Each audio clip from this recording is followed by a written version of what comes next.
Hey friends, my name is Emma and I'm a wife and a mom of two cute little kiddos navigating life, finances, and everything the world has thrown at us in between. I know it's been a while since my first update, I guess, and I wanted to check in and let you know where we are in our very long debt-free journey. Life has been a lot these past few months, and we've been working our tails off trying to get ahead. I also want to clear up a few things because I know there's been a lot of questions and even some criticisms about our spending and budget. So let's talk about it. First of all, I never thought anyone would really be interested in my story or watch any video that I put up. I originally put this video up for accountability for myself, and maybe one or two people would stumble upon it and maybe find it helpful. But I am truly honored that so many people have watched and left such kind comments. Seeing the positive words is really inspiring. It's kept me going, and it's really reminded me that I am not alone, and I really appreciate it. I really do. We all get knocked down sometimes, and I love seeing how so many of you are standing back up and pushing forward just like we are. Right now in our journey, we've gotten knocked down and we are on the upside. We are coming out of it. We've hit that rock bottom. We have taken our breath and we are pushing hard to kind of come back out of it. So I've also gotten some questions and comments that didn't seem so positive, but that's okay. I understand that probably this is because some of you don't know me or my journey, and that's fine. So why are we in debt? Let's go over it. First, I wanted to be really clear. Our debts are not from vacations, fancy clothes, or luxury purchases. I wish they were. I wish that I had traveled the world and was wearing luxury clothing and had tons of jewelry, as you can see. My nails are not done. I don't have anything like that. We don't buy designer bags, new cars, take trips, nothing like that. Our debt mostly comes from unexpected expenses, car repairs. Our cars are over 15 years old. We do not have new cars, which is why we don't have a car payment. They've been paid off long ago, and they were bought used. Both of our cars were bought over 15 years ago used. Medical bills have come up, and just adapting our home for our neurodivergent kids' needs. Our first child was born 7 years ago, and we actually were almost debt-free when we became pregnant with him. And so we stopped paying off debt, and we saved up 6 months of savings. Our plan was for me to go back to work after 3 months so we could continue on that journey. And we wanted to have 3 months as a buffer for anything else that we might need, or if I needed to stay out a little bit longer. We never planned on me being a stay-at-home mom. That was never in the cards. The first year was an absolute shock to us as we adjusted to one income, and we had to buy a lot of additional things for my son that he needed due to some conditions that he had. Our second child was born at the start of 2020. That lovely thing going around made everything a little more exciting than it needed to be. Everything was way more expensive. She was born at the start of the lockdown. We've been locked down for a month. So I got to wear an N95 mask in hard labor all by myself because no one else was permitted into the hospital. So things were a lot different at that time. Again, everything was so expensive. We didn't have family or friends who could pop in to help us out, nor do we have family and friends to buy us stuff. There was no shower for my daughter, so we had to navigate it all on our own. I also was working part-time. At that time, I was just working 1 day a week because I was full-time care of my son. With his needs, we can't get a nanny, we can't put him in daycare, we can't get a babysitter. So my husband works, I stay home with him, and then 1 day a week, my husband would take a day off of working and I would work. At that time, I had to leave my job because it was customer facing, and I had a newborn and was 8.5 months pregnant, then had a newborn. And so we had to have me step out of that role, which left me as a full-time stay-at-home mom for a year after that. So Anyway, my husband also lost a lot of his overtime that year, making it really hard for us to keep up with our expenses. And I think everybody, some people did really well and some people did terribly. And we were one of those houses that did terribly, and it was hard to kind of keep ahead. On top of all that, I've had to homeschool my child. We never thought we would be homeschooling parents, but the school was not able to accommodate his needs. The local school system is not able to provide adequate support for gifted and neurodivergent students to keep him and everybody else safe and happy and learning at their pace. So homeschooling became our only option. This meant that we have additional expenses for curriculum, materials, and resources that we need to kind of help him get the education that we needed. So that's been an additional expense that we never, ever thought we would have. It's interesting how life throws you curveballs. One thing that has been good is that homeschooling has actually been really good for him. So that's ended up being pretty positive. So let's look at why our budget might look different from yours. I know a lot of people say we should cut food, or you should just cut our food bill, or we should move, or we should do something else. Where we live, it's very expensive. Real estate is very, very expensive. If we sold our house, we would not be able to afford an apartment where we live. We would not be able to buy another house. My husband's job is kind of needs to be in this area. What he does is specific to his company, so he really can't flip into another job. So that leaves us stuck in this area. So it's not like we could just move up and move to a state that's cheaper. And our food budget is a little tricky because my son has food aversions and sensory issues. So with autism, a lot of kids are unable to eat different foods because of sensory issues and food aversions. So there are only certain foods that he will eat. If you're a parent of a neurodivergent children, you know that forcing them to eat something is just not going to happen. They won't eat it. They will go days and days and days without eating, and they will actually starve themselves, or my child will at least. I know when I was a kid, you ate what was in front of you. That was just it. And if you didn't eat it for dinner, that was going to be your breakfast. And it would sit there until you ate it and you moved forward and you dealt with it and you ate it. That's not what happens here. We have been through food therapists. We have been through traditional psychotherapists. We've been to OT. We've been to speech. We've been to all the things. And none of them have actually been able to help him very much. So I've worked very hard with him. He is now eating more foods than he used to, which is fantastic. And he is continuing to make progress. So hopefully one day we will be able to really ratchet down our food budget. But until then, we're kind of stuck buying the foods that he can eat. So that does increase our food bill more than it should. But that's where we are there. I know people have mentioned my husband's gas. He drives to work. He drives far to work. So that is why his gas is so high. And I have to drive the kids to therapies, which we drive far to get to the therapies that they need to see a really good therapist. So that costs more money for gas.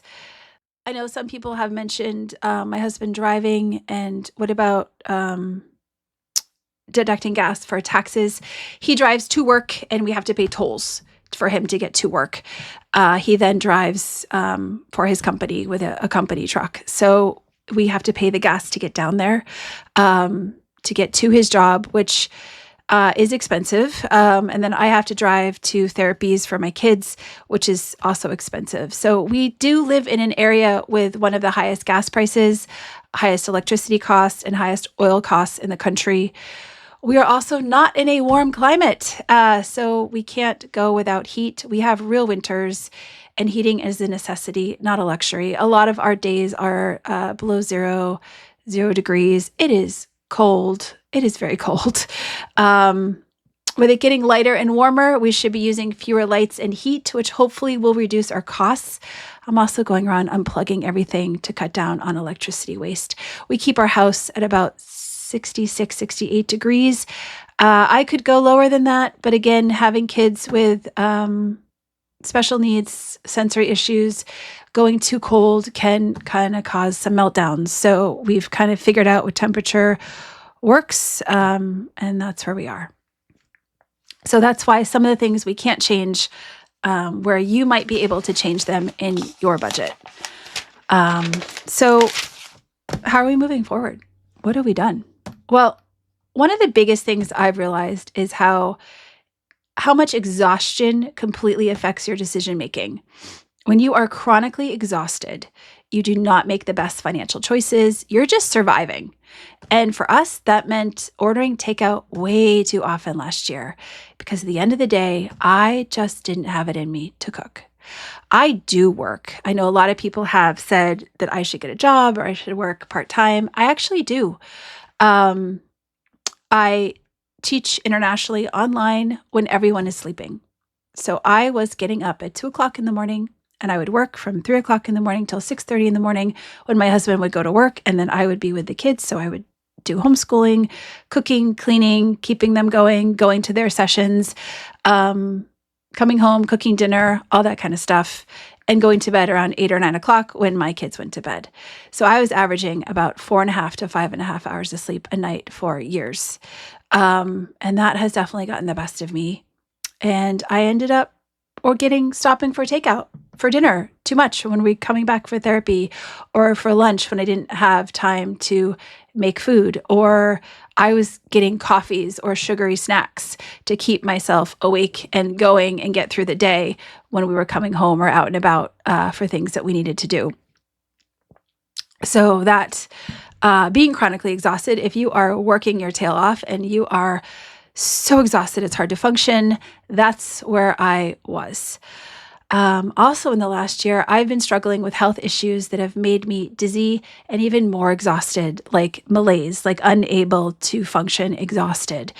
I was able to get through the day with my kids, do the homeschool, keep the house as clean as humanly, it's just bare minimum what we need clean, cook them food. But again, when you feel like you're on a tilt-a-whirl all day long, trying to deal with kids with special needs and issues that are going nonstop, by dinner time, you're kind of done, and you don't have it in you to stand at a stove when it feels like you're in a ship, rocking back and forth, and you're exhausted. So that's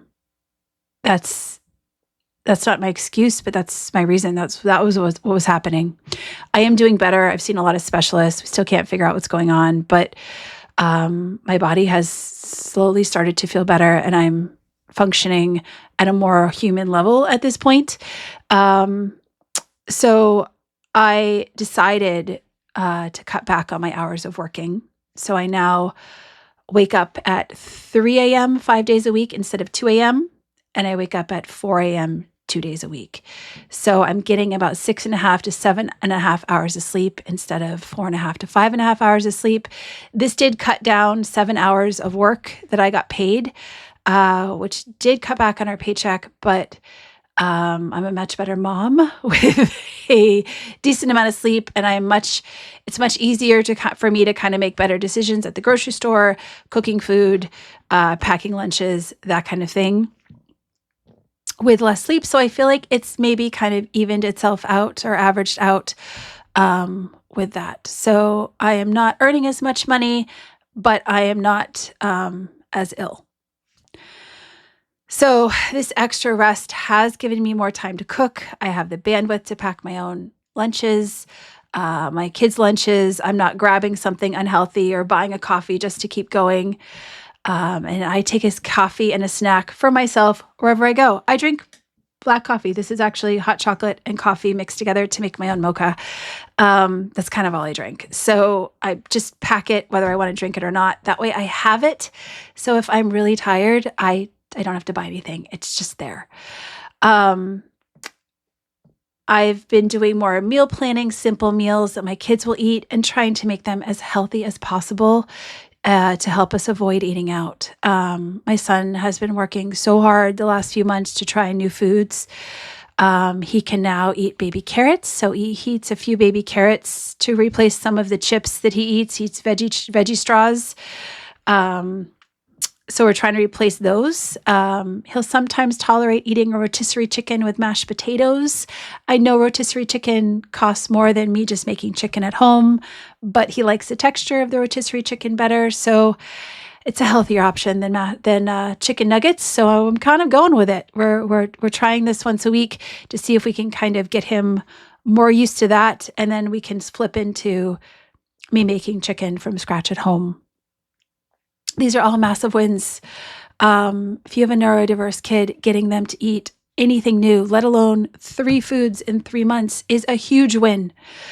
I do also make him special pancakes with banana and spinach and oats and egg and flaxseed and coconut oil. I know that sounds gross, but both my kids really like them. They say they taste good. They taste more like a banana cookie.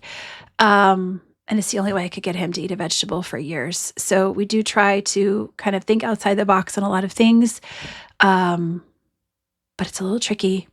If you are interested in the special pancakes, I can give you the recipe. I don't like them, but my kids do. So, there's that. Yeah. All right. So where are we? Let's see. Here is where we stand.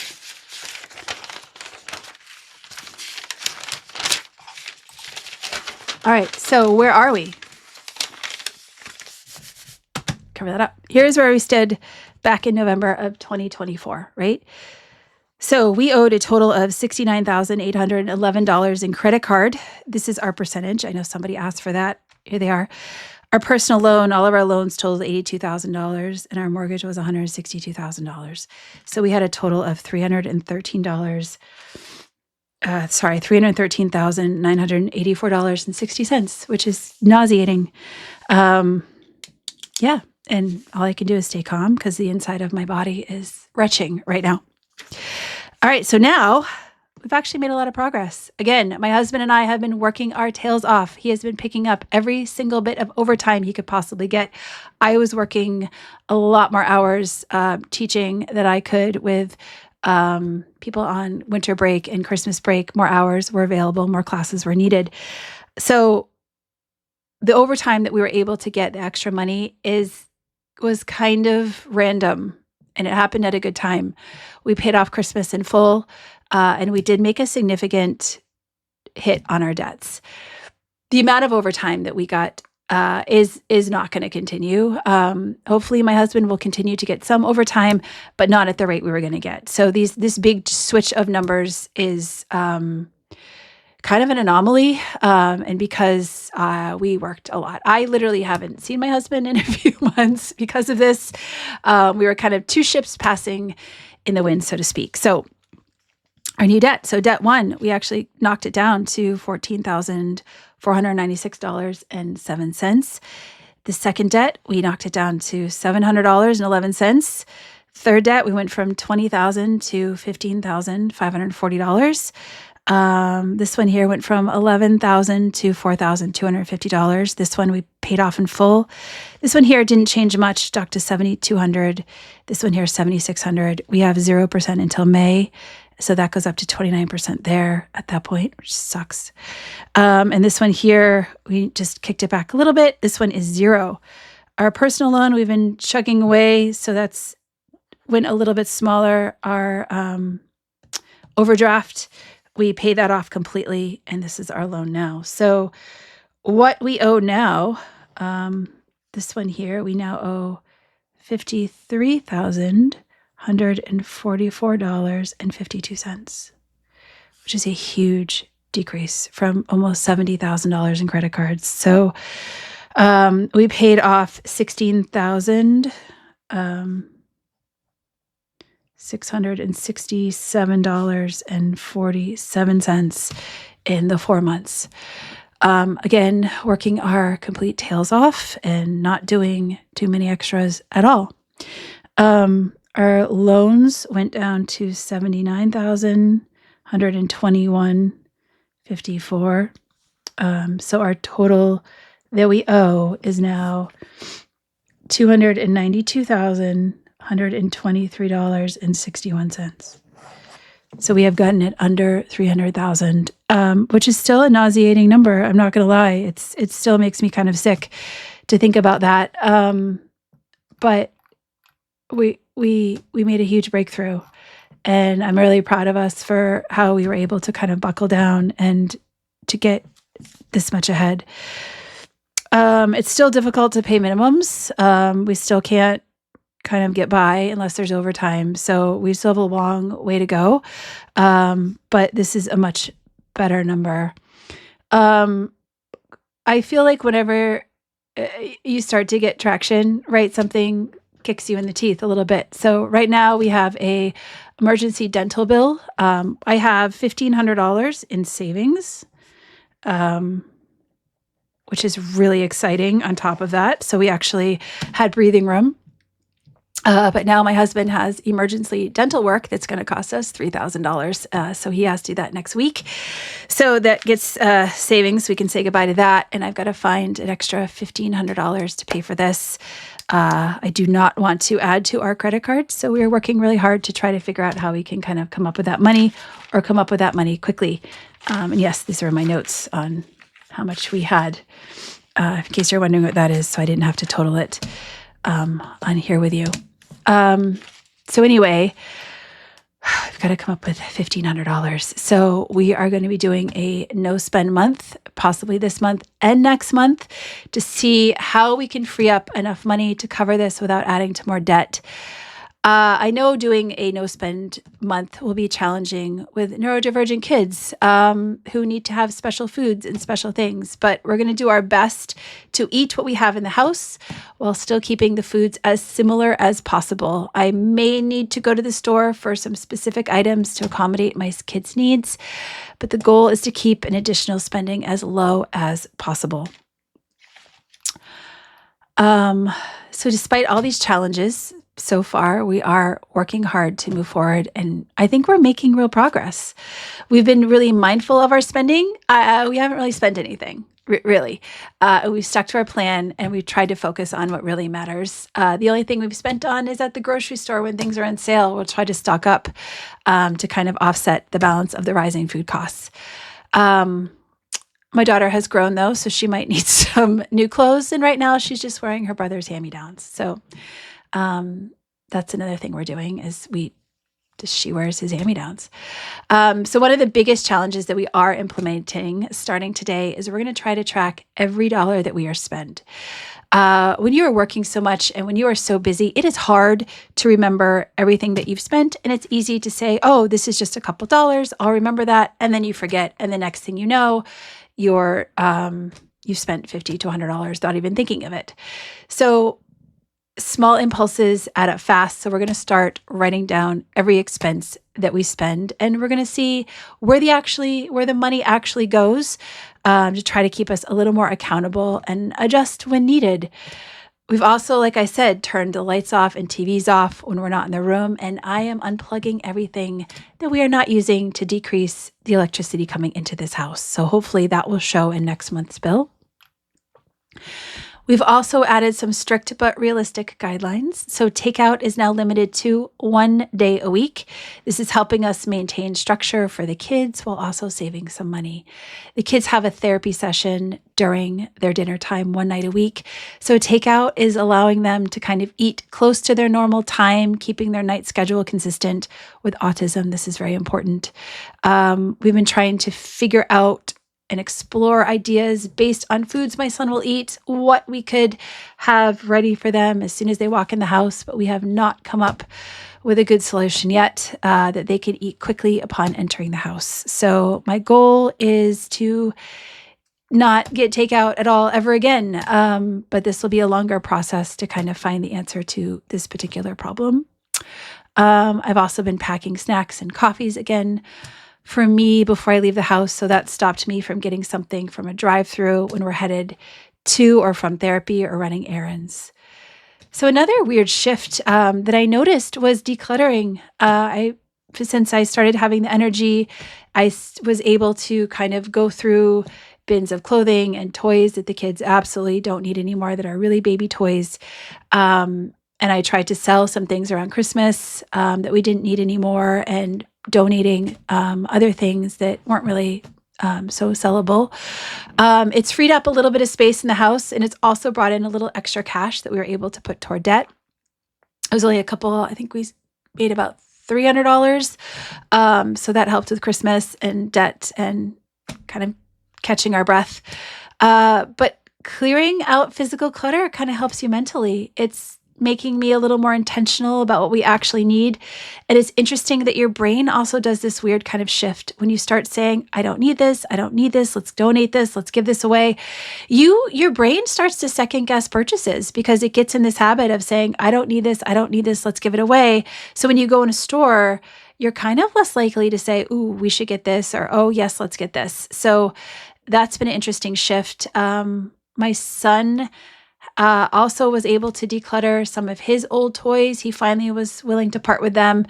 And that shift has also made him stop asking for things at the store as well. So that was an interesting thing that we noticed. So I'm also prioritizing sleep, cutting my wake up time from 2 a.m. to 3 a.m. That hour of sleep every night has made such a difference in allowing me to feel more energized, which means I'm making better financial choices, making home cooked meals, and just being a better, calmer mom in general. So yeah, those have been things that have really helped us. So it's not easy for me to stay motivated. I need a carrot in front of me to stay motivated.